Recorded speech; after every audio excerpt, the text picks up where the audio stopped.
Salut YouTube, je m'appelle Jay Dreamers et aujourd'hui est vendredi français. Today I will be talking about, I'll be talking about the ISS and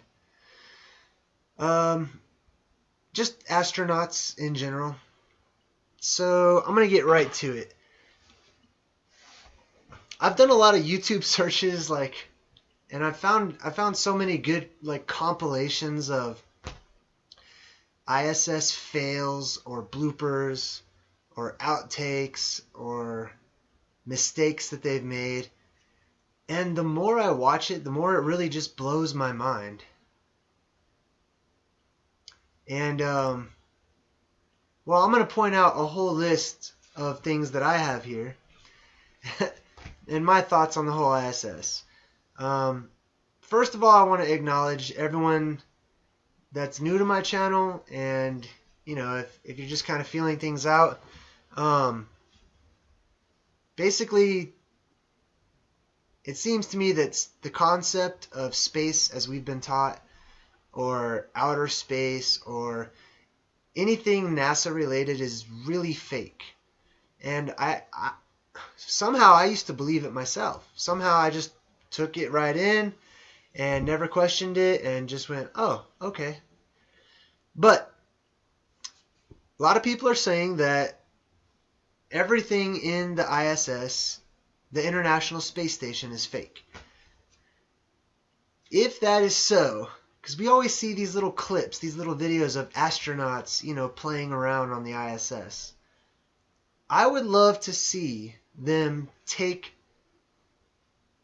a helium tank, even just a small helium tank, up into space with them and fill up a bunch of helium balloons, or fill up some balloons with helium, tie them off, hold them as they're floating there in space, and just let go of the helium balloon and see what it does. Because my guess is that it's probably going to shoot up to the sky or down or whatever direction they happen to be pointing. I don't really think it's going to just float there in space. That's just an idea I had.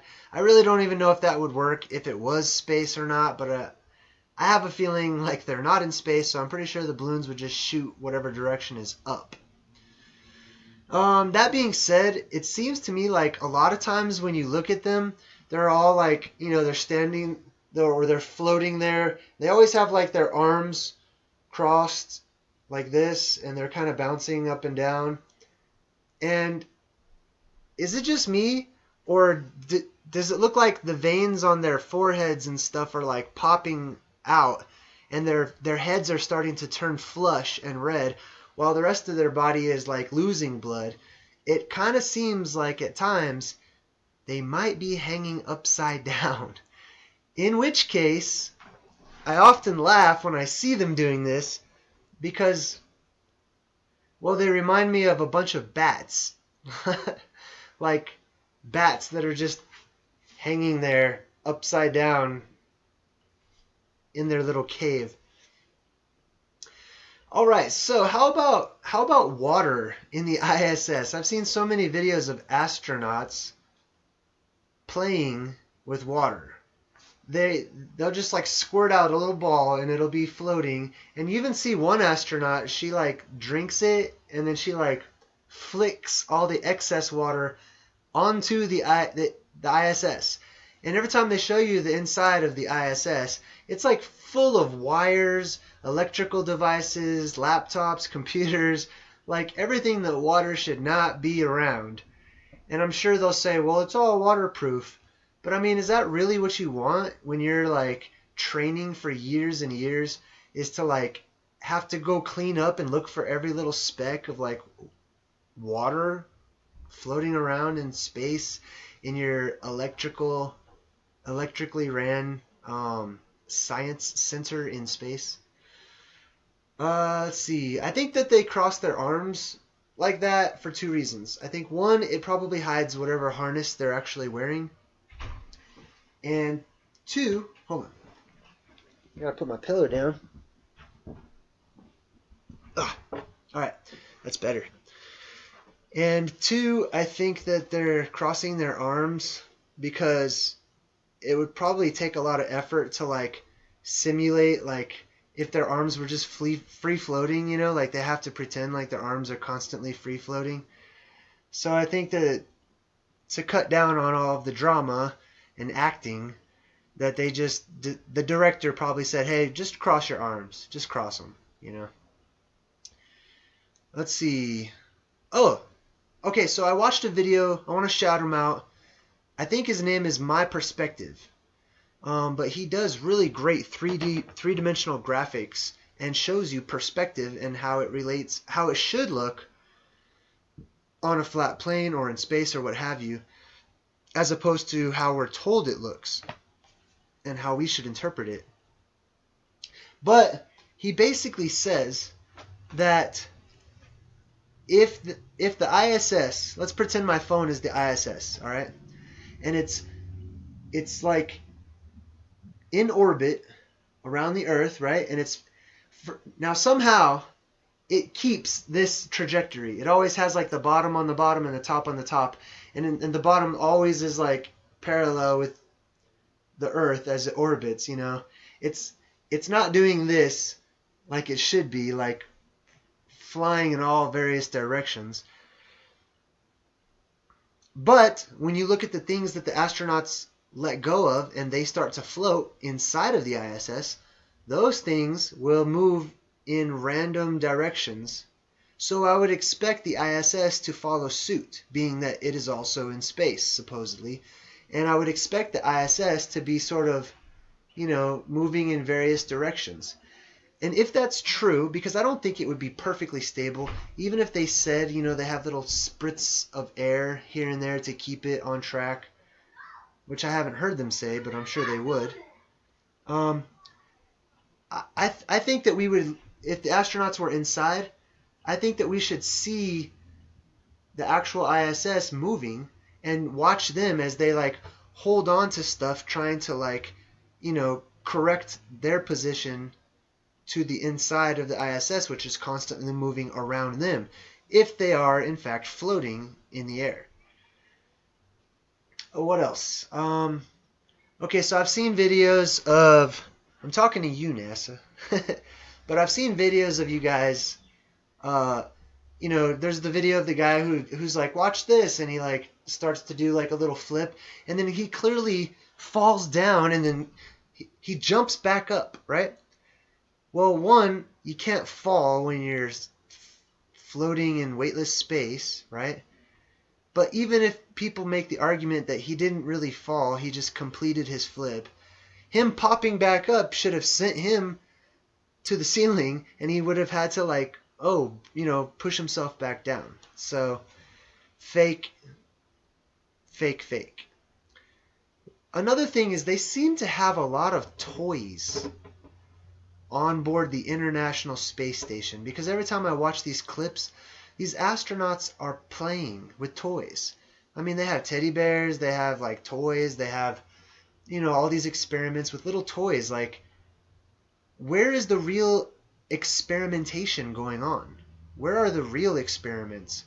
Where are the ongoing, you know, experiments and scientific method being applied? Like, they don't seem to be doing that. They seem to be playing around with toys. And music. I've seen videos of astronauts with bagpipes on the ISS, with you know, other musical devices. Is there a list of like approved items that you can bring onto the only like International Space Station in existence? I mean, is there like a list, or do they just get to bring whatever they want? Like, you know, hey, what?